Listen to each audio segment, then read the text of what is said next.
Good Thursday morning, everyone. Hope yours is going well. We've got some rumor mill stuff to sort through here with the Seattle Seahawks, but before we get into the video, the content, there will be a collaboration stream between me and Brandon from the Hawks Nest on my channel today at 3 o'clock. So tune in. We're going to go for maybe an hour to an hour and a half, talk about the 49ers game, the Texans game, all things Seahawks in between. You guys know how we do things by now. Unless you haven't seen any of our previous work, in which case you should make today the first time you check it out.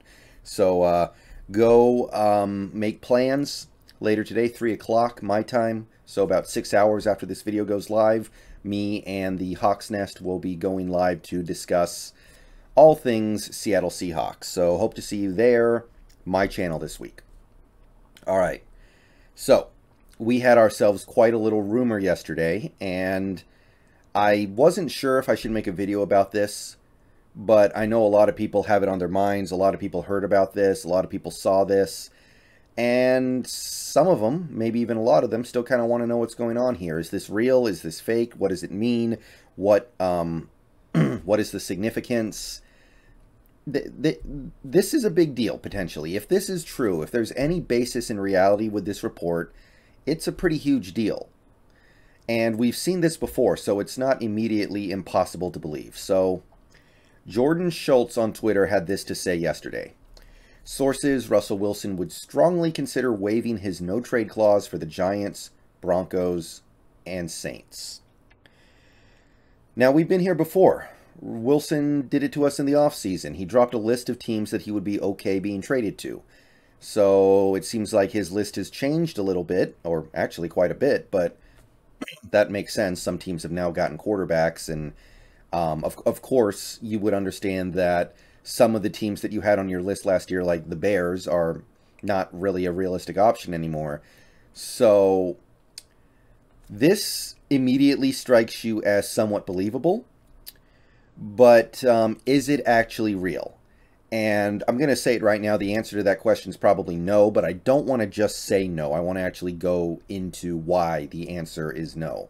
Why this report is probably just something somebody made up or stretched the truth on dramatically in order to have something that would generate a lot of clicks and retweets and attention in general.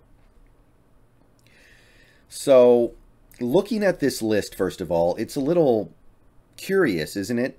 You've got the Giants, you've got the Broncos, and you've got the Saints. The Saints, that makes all the sense in the world. You'd be paired up with a credible head coach that has a proven track record of doing great things for offenses, and you have a team that is winning without a good quarterback. Imagine what they could do with a good quarterback. But then it gets a little dicey. You've got the Broncos, like, okay, they've got good talent there. Noah Fant, Cortland Sutton, Jerry Jeudy. God, they got some guys on that offensive line. I forget his name right now. It's the guy who used to hold all the time, but then he learned not to.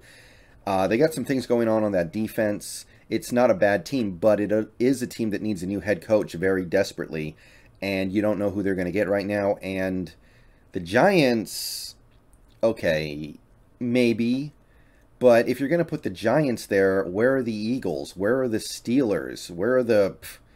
I mean, at that point, where are the Browns? The Giants have been one of the worst teams in the league for the last decade. Over the last 5 years, they may be the worst or second worst to the Jets. I know it's a big city. I know that if you turn around the Giants and get them to a Super Bowl, you'll be a legend. You'll be one of the all-time great NFL legends, and you'll be playing for one of the most prestigious franchises in the league. But it's an inept franchise right now with really bad ownership and really bad front office work. So if you're going to put the Giants in there, there are some teams that feel like they're getting left out for reasons that don't make sense to me as I'm sitting here thinking about it. So that's kind of the first red flag.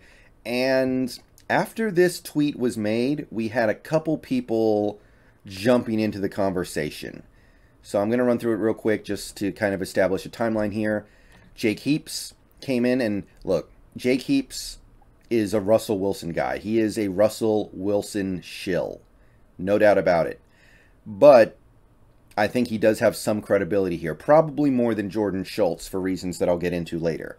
So he said in reply to Jordan Schultz on Twitter, "Not real. This is a sign of how chaotic the next 5 weeks will be with reports about the state of the Seahawks from every angle." And if you look at Jordan Schultz's initial tweet, this is, if you really dissect it, it's something that he can't really be proven wrong on, right? Because if the trade does happen, then he looks like a genius.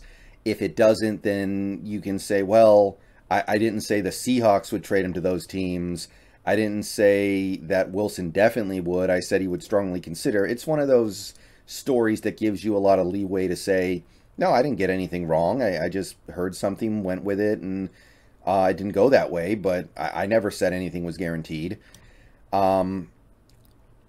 Jake Heaps also said later, "Zero disrespect to Jordan Schultz, but Wilson and his camp would not use Schultz to express his frustrations or what he wants for his future."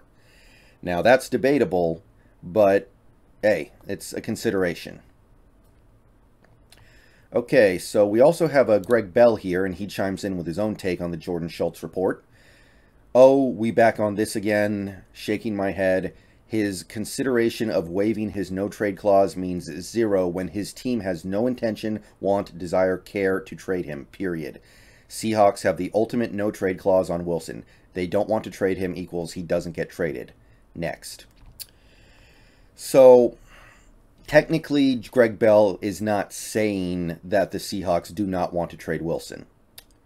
But he's strongly implying it with the way he words this tweet.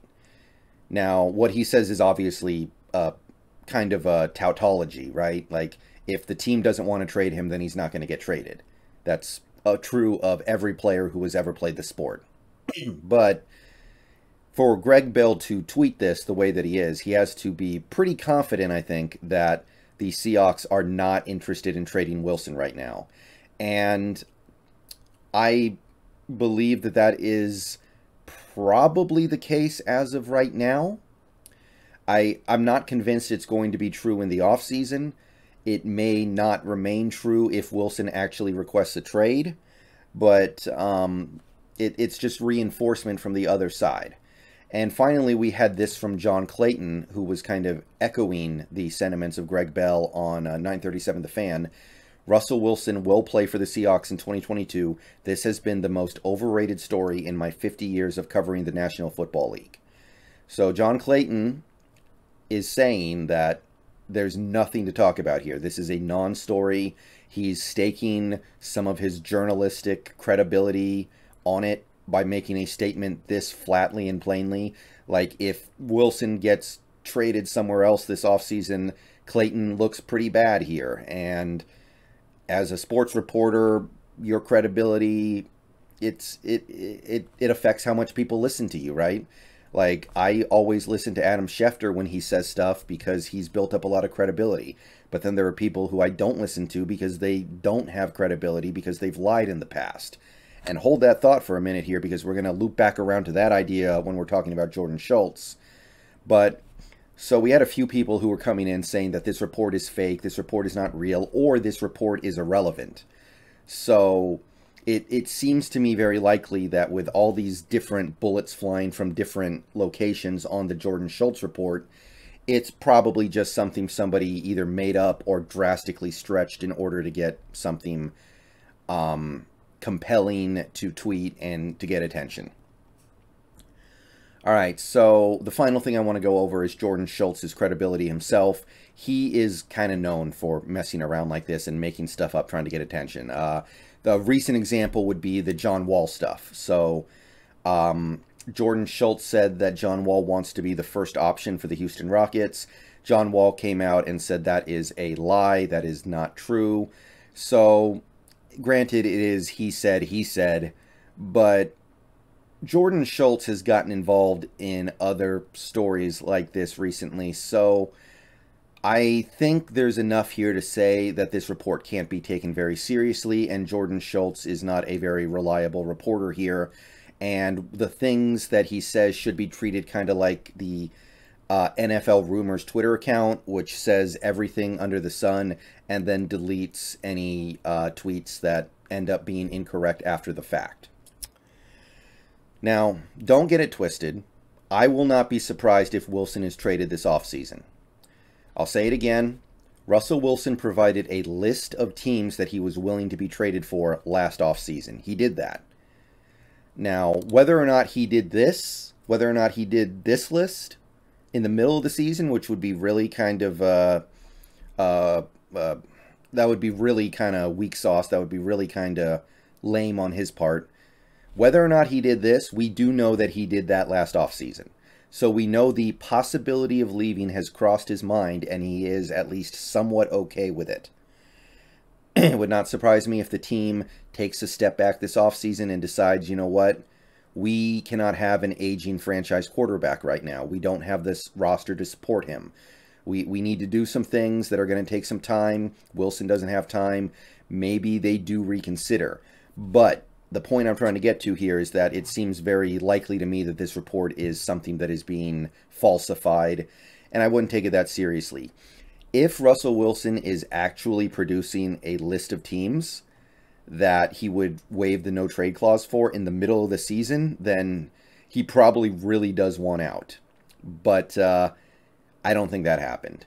And even if Wilson does want out, I honestly think he would probably wait until the end of the season to get into that stuff. That's just how I feel. I'm not saying that Wilson has handled everything perfectly over his career, but after a big win to keep your season on life support, technically, I don't know why you would be coming out with this stuff now. So that's my take on the Jordan Schultz report. Again, I think there's a very good chance Wilson gets traded this offseason. I'm not 100% on board with guys like John Clayton when he says that it's not going to happen. But this report, no, I don't buy it. See you guys later. Go Hawks.